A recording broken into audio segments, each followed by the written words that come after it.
तृतीय वर्ष संस्कृत के विद्यार्थियों के वैदिक एवं लौकिक काव्य तथा गद्य नामक प्रश्न पत्र प्रथम के अंतर्गत हम महाकवि भारवी विरचित किरातार्जुनीयम महाकाव्य के प्रथम सर्ग का अध्ययन कर रहे हैं। आज इस अध्ययन क्रम में हम आगे के पद्यों का अध्ययन करेंगे। प्रस्तुत पद्य में युधिष्ठिर से गुप्तचर यह कह रहा है कि तद आशु कर्तुम त्वयि जिह्वम् उद्यते विधीयतां तत्र विधेयं तुत्तरं परप्रणीतानि वचाम्पि चिन्वतां प्रवति साराः खलु मादृशा गिरः।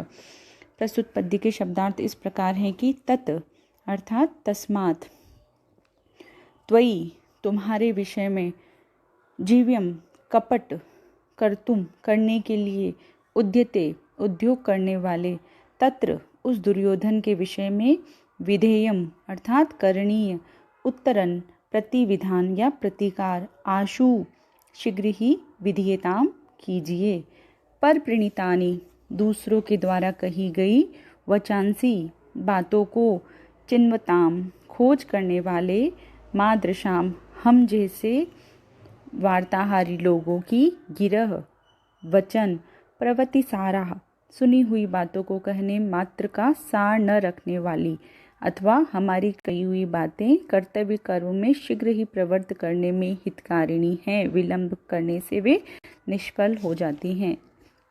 इस प्रकार अनुवाद है, इस कारण तुम्हारे विषय में कुटिल कर्म करने के लिए उद्यत उस दुर्योधन पर करणीय प्रतिकार शीघ्र ही किया जाना चाहिए। दूसरों की कही हुई बातों को खोज करने वाले हमारे जैसे वार्ताहारी लोगों के वचन तो सुनी हुई बातों को कह देने मात्र का सार रखने वाले होते हैं और कुछ नहीं। अथवा प्रवृत्ति सारा का अर्थ है कि हम लोगों का वचन कर्तव्य कर्म में शीघ्र प्रवृत्त होने पर ही हितकारी होता है, विलंब करने पर नहीं। अतः आपको शीघ्र ही प्रतिविधान करना चाहिए। इस पद्य का भावार्थ है कि जब दुर्योधन आप जैसे धर्मराज अजातशत्रु पर भी कुटिलता करने को उद्यत है तो आपको उसका प्रतिविधान करने के लिए तुरंत प्रस्तुत हो जाना चाहिए। गुप्तचर कह रहा है कि दूसरों की बातों का पता लगाने वाले हमारे जैसे गुप्तचरों की बातें शीघ्र ही करणीय कर्म में प्रवृत्त कराने के लिए होती है। अर्थात हम जो जानकारी लाकर आपसे निवेदन करते हैं आप शीघ्र ही उसका प्रतिदान करें, अन्यथा वे निष्फल हो जाती हैं। अतः आपको प्रतिकार के लिए प्रस्तुत हो जाना चाहिए। प्रस्तुत पद्य की संस्कृत व्याख्या इस प्रकार होगी। गुप्तचर कथयति यत् त्वयि कपटं कर्तु प्रस्तुते तस्मिन् दुर्योधने त्वया आशु को अपि प्रतिकार विधीयताम मादृशाम जनानां परोक्त वार्ताहारिणां वचनानि तु श्रुतवार्ता कथन मात्र प्रयोजनानि भवन्ति। प्रस्तुत पद्य में सामान्य से विशेष अर्थ का समर्थन होने के कारण अर्थांतर न्यास अलंकार है तथा वंशस्थ छंद है। आगे के पद्य में हम देखते हैं कि ईतर इत्वा गिरिम आत्सत्क्रिये गते अथ पत्यो वन सन्निवासिनां प्रविश्य कृष्णा सदनम महीभुजा तद आचचक्षे अनुज सन्निधो वच। प्रस्तुत पद्य का शब्दार्थ इस प्रकार है।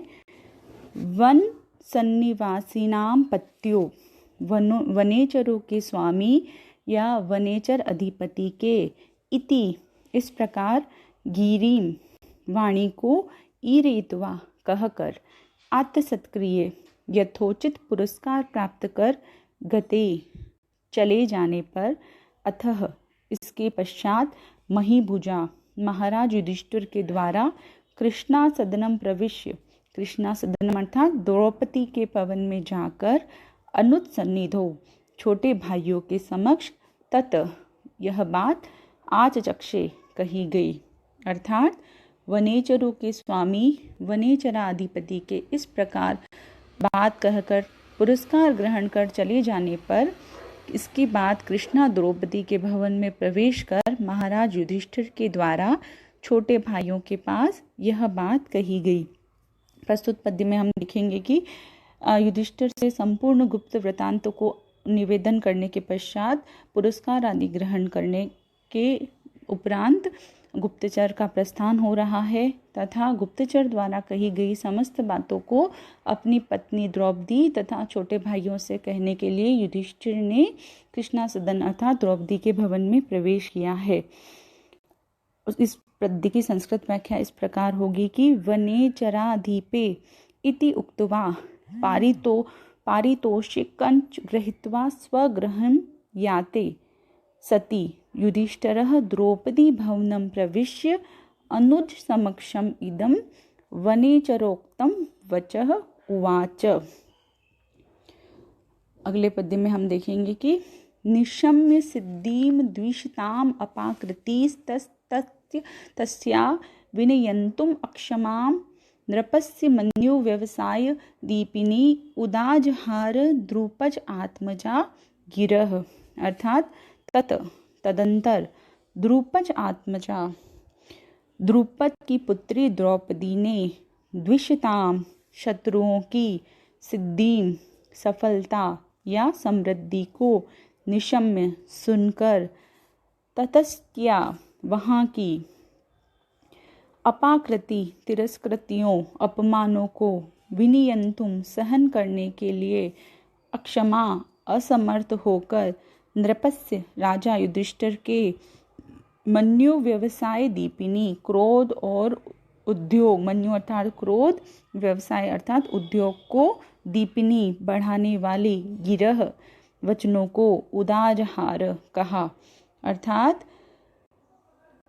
इसके बाद द्रुपद पुत्री द्रौपदी ने शत्रुओं की सफलता धन धान्यादि समृद्धि को सुनकर राजभ्रंश दुखादि से प्राप्त होने वाले अपमानों और विक्षोभों को सहन करने के लिए असमर्थ होकर राजा युधिष्ठिर के क्रोध और उद्योग को बढ़ाने वाले वचन कहे।